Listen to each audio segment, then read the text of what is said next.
Para jamaah sekalian yang disayangi Allah dan dicintai Allah, di dalam kesempatan kali ini kita akan membahas satu riwayat hadis tentang 10 golongan, 10 orang yang salat mereka itu tidak diterima oleh Allah Ta'ala. Maksud tidak diterima ini adalah apabila seseorang itu melaksanakan salat, syarat dan rukun salatnya itu dikerjakan dengan sempurna, maka salatnya sah. Tetapi salat itu tidak ada nilainya di sisi Allah, yakni tidak ada mengandung pahala. Nah ya, seperti itu. Ya kayak orang ngelamar kerjaan, syarat, ijazah, pengalaman kerja, bla bla bla, lengkap semua nih. Tapi karena rezekinya ya belum lolos begitu. Belum lolos. Nah, seperti itu juga orang yang salat. Apabila seseorang itu syarat dan rukunnya sempurna, maka salat itu sah dalam pandangan syariat agama kita dalam ilmu fikih. Tapi untuk diterima atau tidak diterima itu tergantung Allah Ta'ala. Kalau diterima itu mengandung pahala, kalau tidak diterima ya berarti tidak ada nilainya. Tidak ada nilainya, tidak ada pahalanya di sisi Allah. Nah, di dalam kesempatan ini disebutkan di dalam riwayat hadis ada 10 orang yang Allah Ta'ala tidak menerima salatnya. Asyaratu nafarin lam yaqbalullahu lan yaqbalallahu Ta'ala salatahum. Nah, ada 10 golongan yang Allah tidak akan menerima salatnya sama sekali. Siapa itu? Yang pertama, rajulun shalla wahidan bi ghairi qiraatin, yaitu orang yang salat sendiri tanpa membaca surah. Yang dimaksudkan di sini adalah suratul Fatihah. Nah, tidak membaca surah Fatihah, salatnya ya. Atau baca salat tapi nang kayak dikejar hantu. Tahu yang kayak dikejar hantu? Yang kayak bulan puasa itu salat tarawih, nah jadi hantu kah? Dikejar hantu. Allahu Akbar, bismillahirrahmanirrahim, dhalin, amin, bismillahirrahmanirrahim, Allahu Akbar, Allahu Akbar, Allahu Akbar, Allahu Akbar. Ada nggak seperti itu? Nah, itu tidak diterima salatnya. Itu jelas itu syarat rukunnya tidak sempurna.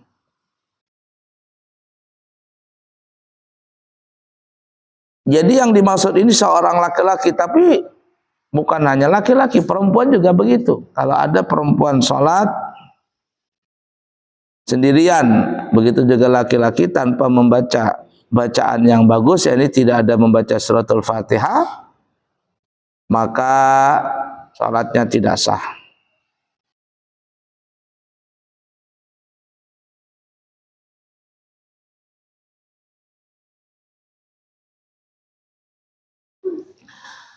Nah, jadi seperti itu tuh.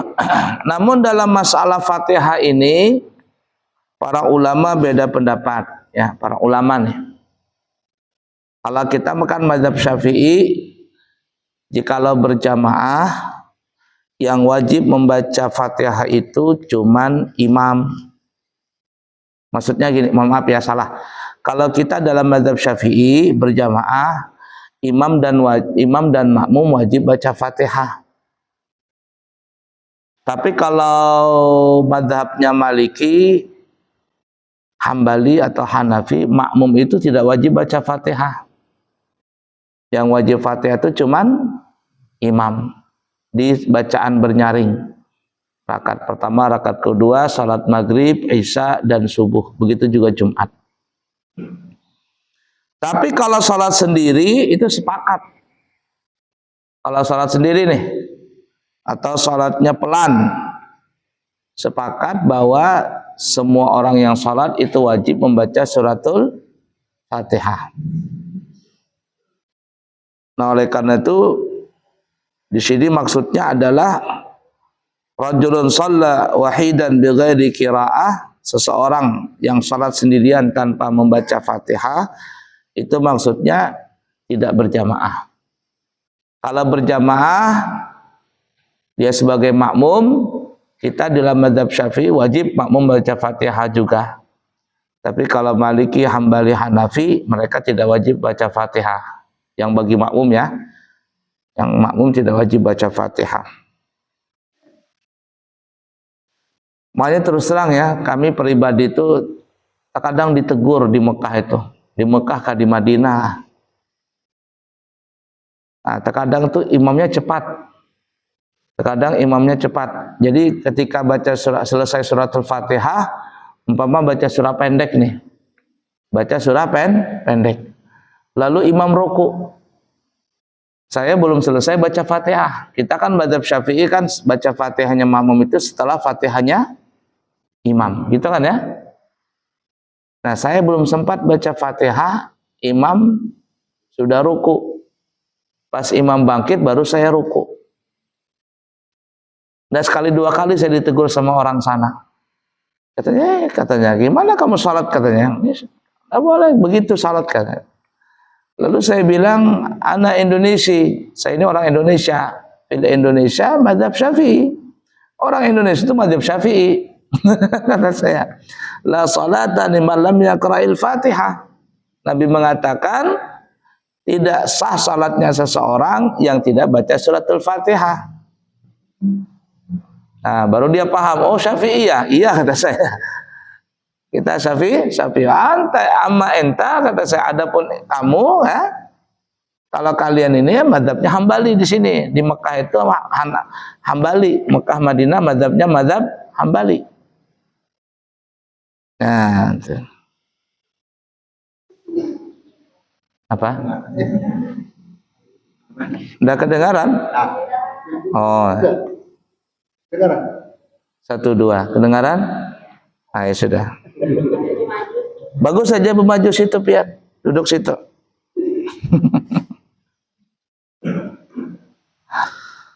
Jadi Fatihah dibaca.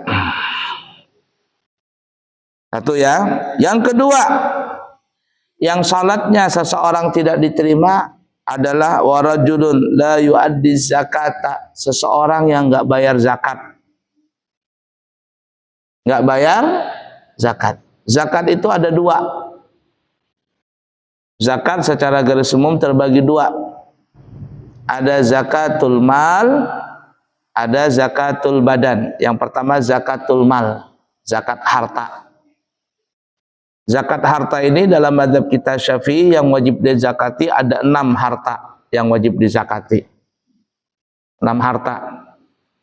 Yang pertama zakat perdagangan. Apa aja yang kita dagangkan asalkan halal ya wajib dizakatin. Kapan kita mulai dagang, tanggal berapa, bulan berapa, tahun berapa, tahun depan tanggalnya sama, bulannya sama, di situ kita wajib zakat.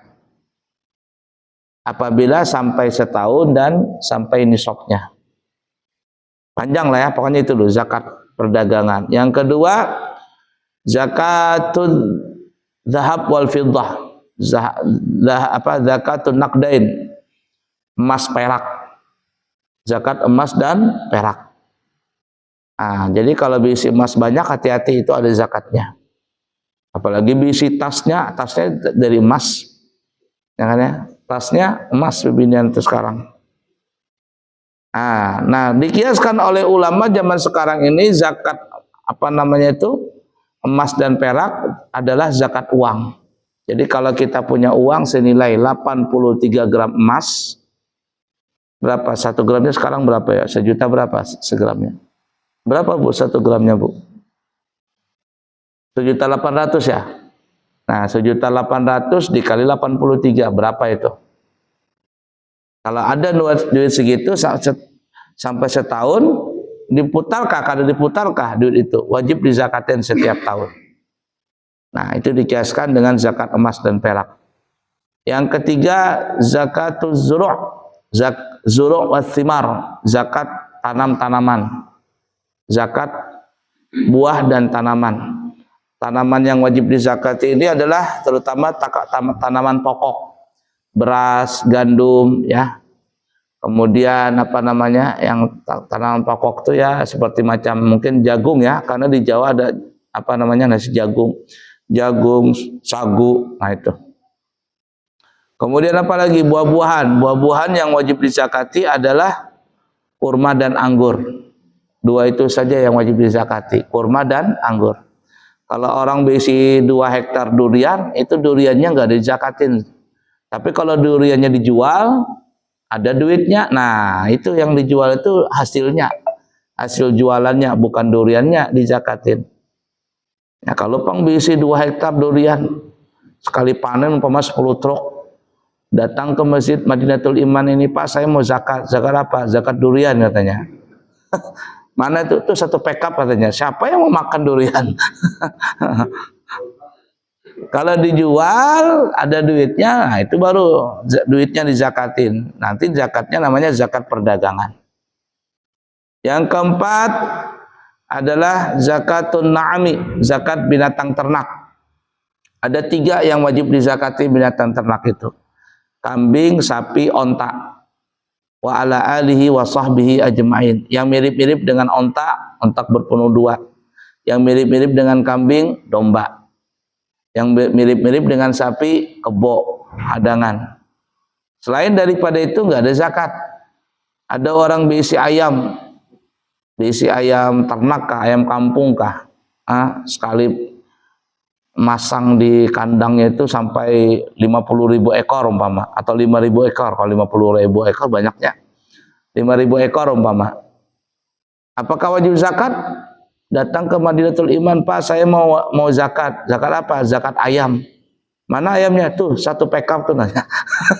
Nah, dari zakatnya ayam itu. Tapi kalau dijual ayamnya ada duitnya. Nah, ini nanti namanya zakat perdagangan.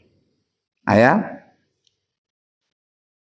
Nah, kemudian yang kelima, zakatul ma'din, zakat tambang. Nah, yang wajib dizakat ini cuma ada 2 tambang, tambang emas dan tambang perak. Nah, itu panjang. Pokoknya itulah dulu, tambang emas dan tambang perak. Kalau tambang batu bara nggak ada zakatnya. Ya. Saya di pesantren itu 5 hektar, di bawahnya itu batu bara semua ada itu. Kalau digali nggak jadi bangun pondok dah. Ya. Dulu pertama kali mau bangun pesantren itu dibilang, Pak Guru, ini banyak batu baranya. Nah, terus apa maksudnya? Kita galian C dulu guru ajarnya. Baru kita bangun pondok. Aku kalau menggali batu bara kada jadi bangun pondok jadinya. Enggak usah.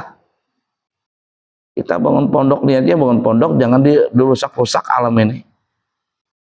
Nah, batu bara nggak ada zakatnya kecuali dijual batu baranya. Kalau dijual batu baranya ada duitnya, maka itu namanya zakat perdagangan. Ya, zakat perdagangan. Kemudian yang keenam namanya zakatul ma'din. Zakat apa tadi yang kelima ma'din ya. Yang keenam ini zakat rikas. Rikas itu jar orang bahasa kita apa namanya itu? Harta karun. Nah, harta karun, padahal harta karun yang asli enggak ada. Harta karun yang asli satu pun tidak ada yang bisa dapat. Nah, jadi harta karun itu yang asli ya, tidak ada. Dia masuk terus ke dalam tanah. Nah, harta karun ini istilah kita. Harta karun itu umpama cuma ada 2, berupa emas dan perak. Jikalau kita mendapatkannya emas dan perak, dan emas perak ini diperkirakan sebelum Islam datang di daerah itu. Sebelum Islam datang ke daerah itu. Nah, saya itu mengharap sekali gali-gali itu di tanggal pesantren ya, semeter-meter itu pas menyangkut, ting, begitu kan melatup apa namanya itu cangkul. Sekalinya pas dibuka 20 kilo emas umpama. Menghayal banget Bang itu. 20 kilo emas ya. Siapa tahu kejadian kan ya bulan Maulid ini. Apa yang terjadi? Wajib zakat. Berapa zakatnya? Zakatnya adalah berapa itu? 1/5 20%. 1/5 20%. Tapi kalau zakat tambang 2,5% saja. Tapi setiap nambang dapat 1 nisab langsung dibayar zakatnya. Nah, tapi kalau zakat rikas ini langsung 20%. 1/5 berarti 20%. Jikalau sampai nisabnya. Kalau 20 kilo, ini menghayal aja ya. Dapat emas 20 kilo umpama ya. Berapa zakatnya 20% tuh? Berapa kira-kira? Sekilo berapa? 100 gram ya? Ya kah? Sekilo berapa Pak Haji sana? 1000 gram. Kalau 1000 gram berarti 200 gram ya?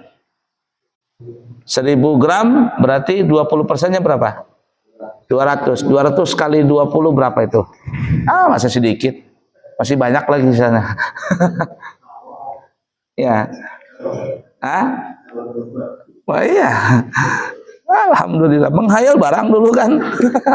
Bismillahirrahmanirrahim.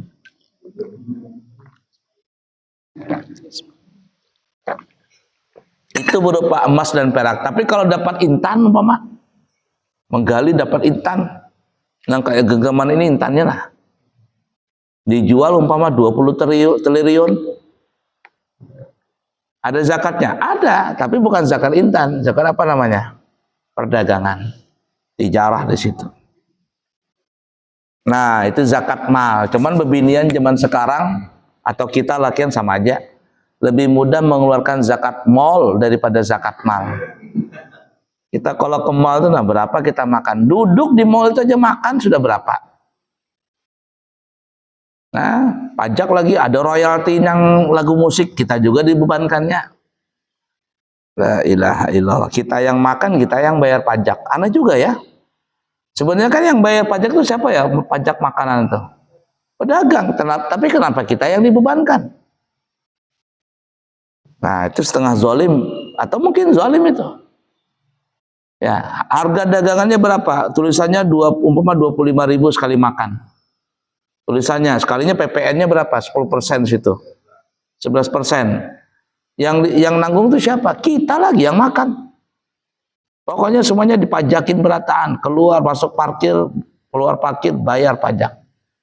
Nah, semuanya pajak. La ilaha illallah. Nah, itu ya, yang pertama zakat mal. Yang kedua zakatul badan. Zakat badan. Orang kita nyebutnya bilang zakat fitrah. Nah, ini wajib setiap tahun. Kita wajib zakat. Kalau orang Islam syaratnya yang paling mutlak 2. Pertama, ketemu akhir Ramadan dan ketemu malam hari raya. Yang kedua, mempunyai kelebihan makanan pokok di malam lebaran itu sampai harinya, hari besoknya. Nah, kalau ada orang nggak punya beras di rumah, nggak punya beras kah? Nggak punya, katanya. Kenapa? Nggak pernah masak. Kenapa nggak pernah masak? Makan di warung aja kerjaannya. Bawa tuh duit, beli beras, zakat fitrah. Ya. Nah, jadi seperti itu tuh. Nah, jadi orang yang tidak mau zakat, sholatnya nggak diterima. Padahal ya, kalau kita nih ya berzakat, jangankan zakat harta, zakat fitrah aja nih ya di Balikpapan ya, kan penduduknya hampir 1 juta Pak Haji ya, hampir 1 juta sekarang nih saya dengar tuh. Anggaplah kita genapin saja 1 juta. Zakat fitrah itu kalau kita uangkan tahun lalu berapa? 30 kah berapa? 34. Ya kita genapin aja lah 30 juta, 30 ribu umpama. 30 ribu kali 1 juta, berapa sudah itu? 30 miliar adalah 3 miliar, 30 miliar. Itu baru zakat fitrahnya aja itu. Bayangkan itu. Baru zakat fitrahnya, belum lagi zakat hartanya. Dan zakat fitrah ini atau zakat ini apabila benar tepat pembagiannya, nggak ada yang miskin di Balikpapan ini. Asalkan tepat untuk pembagiannya. Nang repotnya kita orang Balikpapan ini, bukan orang Balikpapan ya, orang pendatang itu makan di Balikpapan, minum, tidur semuanya di Balikpapan, bekami bahira di Balikpapan, sampai mengolah anak di Balikpapan. Ketika zakat, dibawa zakatnya ke kampung, dibagi di sana. Kan itu keterlaluan itu. Nah, jadi orang yang tidak mau bayar zakat tidak diterima salatnya, ajar Nabi. Yang ketiga, warajulun ya ummu qauman wa hum lahu karihun. Ada seorang yang jadi imam tapi makmumnya benci. Itu salatnya yang jadi imam itu nggak diterima. Ini jadi imam tapi makmum menggerunum. Apa itu? Aku nggak suka dengan imam itu. Cuman lihat dulu, jamaah ini nggak senang karena apa? Karena ada orang yang nggak senang karena sentimen. Nah kalau karena sentimen itu nggak ada urusan. Kenapa nggak sholat di masjid? Aku kalau yang itu imam pada mau. Kenapa? Utang belum dibayar-bayar. Aku sakit hati katanya. Nah ini berarti urusan pribadi. Urusan pribadi. Ini nggak masuk. Nah lain halnya kalau orang benci umpama karena syariat. Kenapa Bapak nggak berjamaah di masjid? Itu imamnya nggak bagus. Nanti dia jadi imam. Coba lihat tuh, tangannya itu bercincin emas. Maka lakian masih pakai cincin emas. Kan nggak boleh. Nanti mbak jadi imam duduk, dia main catur bersalawar handap. Ada bibirnya lewat di kionya, di pandirinya. Ini kan nggak jaga muruah. Kita mau negur, nanti dia marah-marah, tersinggung. Maka kalau tersinggung orang tua, itu berat. Kada mau datang lagi sampai mati dia. Ya, kalau anak kecil tuh kita marahin, ribut dia. Hei, jangan ribut. Mungkin dia marah keluar. Kita masih mudah bujuknya, kasih duit, kasih permen, datang lagi dia ke masjid. Tapi kalau orang tua tersinggung, sampai mati dia nggak mau datang lagi ke masjid. Ya, saya punya dulu, saya nggak sebutin daerah mana ya.